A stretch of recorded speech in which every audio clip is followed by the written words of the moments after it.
play football how I know how to play it until I can't, Ellen says. And when I can't play it the way I want to play it, it's probably when I'm done, but hopefully that's still quite some time. The idea of just playing aggressive. And Tyler Dunn, in the article, in the preamble to that, in his own opinion, says it would be foolish and a mistake for the Bills or Joe Brady or anyone to try to wrangle, Josh Allen, like to try to change his style of play.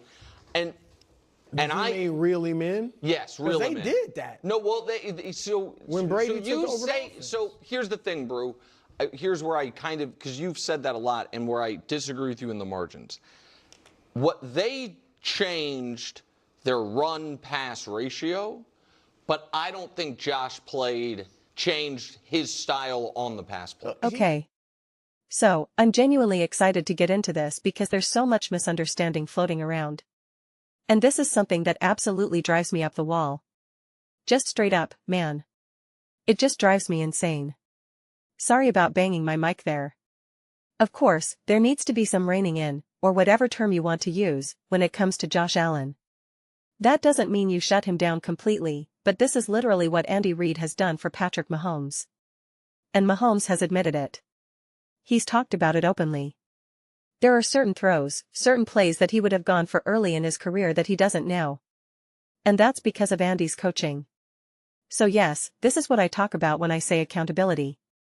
Someone recently asked me, because I said Lamar needs to be held more accountable by his coaching staff, and people get really upset with that word. Speaking of terminology, someone asked, does Josh Allen get held accountable for all his turnovers? And here's the thing, accountability doesn't mean blame. That's not what accountability means in this context. And it drives me nuts. So that article saying, oh, they'd be crazy to rein him in, no, that's exactly what you need to do. You need to evolve. I've said this a million times. I want to see Josh Allen and the Buffalo Bills play more within structure, more schemed. That's how Patrick Mahomes and Andy Reid have been able to have so much success together.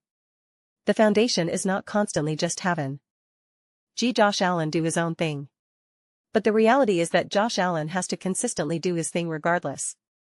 And I'm not going to show the clips here, but I've already made that video breaking down even just the playoff game against the Denver Broncos. If it wasn't for Josh Allen, they wouldn't have even been in that game. The plays and throws being asked of Josh were insane, play after play after play.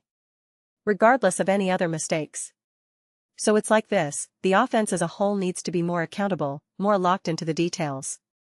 And Josh Allen's mistakes as well. His style of play, I want to see it evolve. I called this out specifically in games against the Falcons, and maybe the Texans, but I definitely remember the Falcons. He kept feeling like he had to go for broke. He kept scrambling and buying time, but he was constantly looking downfield for an extended period where he should have just taken the 5 yards, the 8 yards, just get the yards and get down. But from his viewpoint, he needed a big play. 5 yards wasn't enough right then. The offense wasn't good enough. He needed to go big game hunting. And I want that, I want accountability there. But it's hard to do when the offense isn't good enough. It's hard when there's not a sense of reliably schemed plays, just an offense that functions in a way that allows Josh Allen to exist rather than having to constantly create. That's why it was always ridiculous. And this is what they talk about when they say, oh, they changed or they took the ball out of Josh Allen's hands. They've never taken the ball out of Josh Allen's hands. Just because they wanted to run the ball more doesn't mean they took it out of his hands. That's major confusion. Major confusion. They say the same nonsense about Jalen Hurts. Oh, they don't trust him. Really? Then why are they asking him to throw on 4th and 5? If they didn't trust him, why are they putting the entire balance of the game on Jalen Hurts' arm? Why are they having him throw on 4th down in the Super Bowl at the 50-yard line? If you don't think that's trust, and you think that's taking the ball out of his hands because they hand it off a lot, again, you're confused. You don't understand football then. That's just not how it works. So that stuff always drives me crazy. But yes, there always needs to be an evolution to the game. And Joe Brady has said it himself about Josh Allen. He said it himself. And if that's a lesson that needs to be shaken into Josh, you have to get that messaging across. That's also accountability. But when you're a great coach, And this is what Steve Kerr understands, what Phil Jackson, Andy Reid, Sean McVay know. Yeah, these players are going to be the ones who take it to the limit. They're going to go for broke. So you have to balance it out. You still have to let them be themselves. You have to let them get their hand caught in the cookie jar. You have to understand when you just have to let them be The easiest example isn't from football, it's basketball. It's Steph Curry. With his three-point shooting. Sometimes he takes bad shots. I will live by that, and I love it. It's one of my favorite moments in all of sports. LeBron and KD know it too. Steph joked about it. I don't think LeBron was very happy with that shot when he made the three against France in the Olympics. That was not technically a good shot. We could say it's a good shot because it's Steph. But LeBron didn't think so. KD didn't either. An open LeBron and an open KD are statistically better shots. And they're big game players. They know how to hit big shots. So it's not like this is some random role player coming off the bench. That's one of the hardest things to balance when you're working with a true elite superstar. Steve Kerr talked about this at length during their run in 15, 16, 17, 18.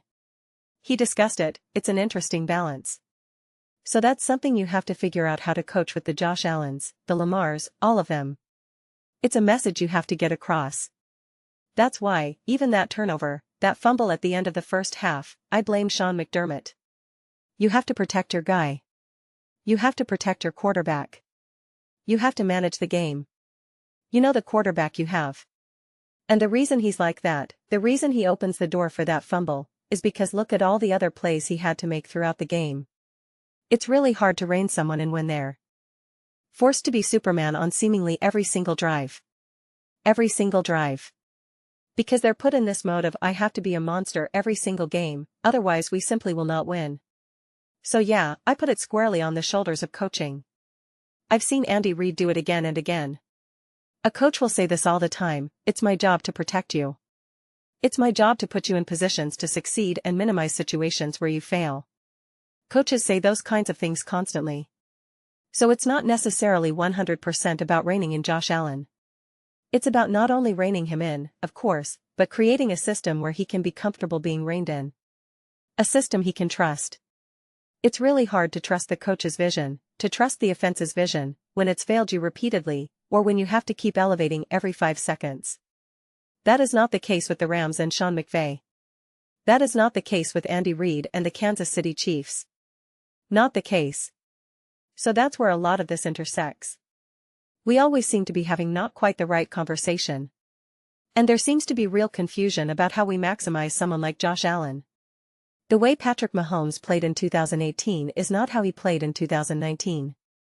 Or 2020, or 2021, or 2022. When people think of Mahomes at his peak, his best statistical season, all fireworks, that was 2018. Then they restructured things in 2019. His passing touchdowns got cut in half. His passing yards dropped by 1,000. And they won the Sup. Bowl. The way they ran the offense in 2022 was completely different from 2020 to 2021. Completely different.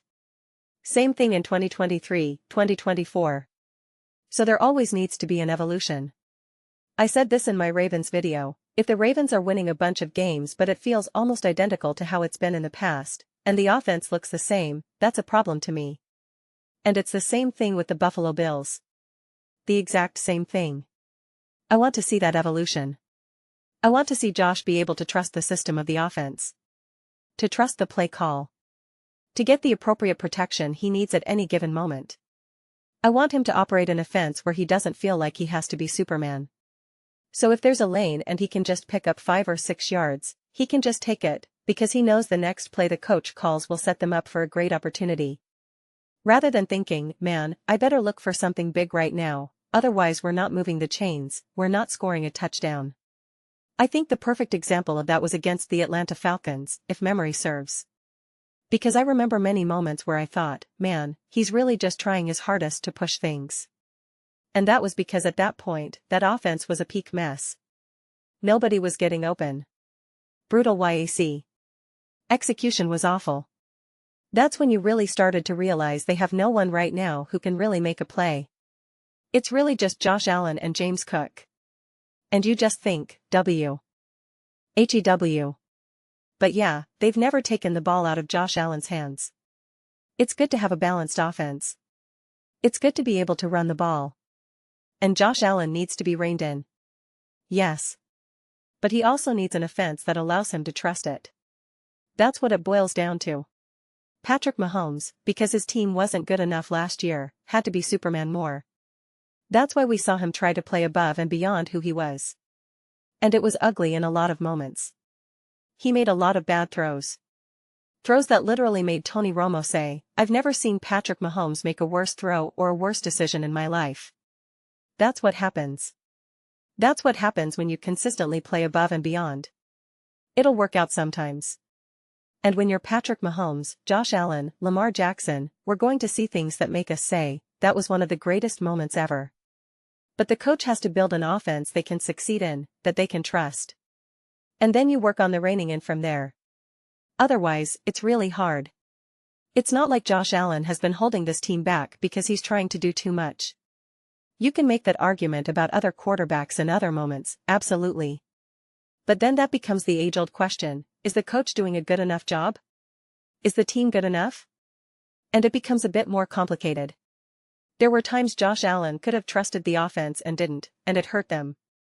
I recall a moment against the Philadelphia Eagles. Very vividly. I forget the exact play, but I remember Brady being upset. In that moment, Josh Allen couldn't trust the offense. But the whole season, he couldn't trust the offense. So it's not just that moment where he could have trusted it and it would have worked, it's hard to do. One of the hardest ways to grow up is in an inconsistent household. In many ways, it's easier to know you're going to get dysfunction or you're going to get happiness. But when you have no idea, you're 10 years old, you come home from school and you don't know if everything will be okay or if everything will be a disaster, that inconsistency, that unknowing, really messes you up moving forward. That's why I always talk about this, especially recently with some of these other teams trying to get on track. You just need consistent, average quarterback play. One of the hardest ways to run a team, to build, to play a game at any given moment, is inconsistency. If your quarterback is inconsistent, it's brutal. Your coach has no idea what to call. Your players have no idea what to expect. You just don't know what to do. It's brutal. If you just got consistent, average backup quarterback play, you'd take that over anything. So that's how I'm looking at this conversation. That's how I'm looking at it through the lens of Josh Allen, reining him in, changing his style of play, etc., etc. But those are just my thoughts. I'd absolutely love to hear yours. What do you guys all think about Josh Allen? Does he need to change his style of play? Would it be crazy to try? Do you understand what I'm saying? Let me know your thoughts. I read every single comment. Whether you agree with me or disagree, either way, let's get into some discussions. Let's get into some fights. But ultimately, let's just have some fun. And please do consider subscribing. We're building an amazing community here, and I'd absolutely love to see you part of it. I want to build something we all generally feel connected to. Something we're really excited to be part of. I think we're well on our way. Please don't forget to give this video a thumbs up. It really helps with visibility and the algorithm. Thank you so much. See you next time.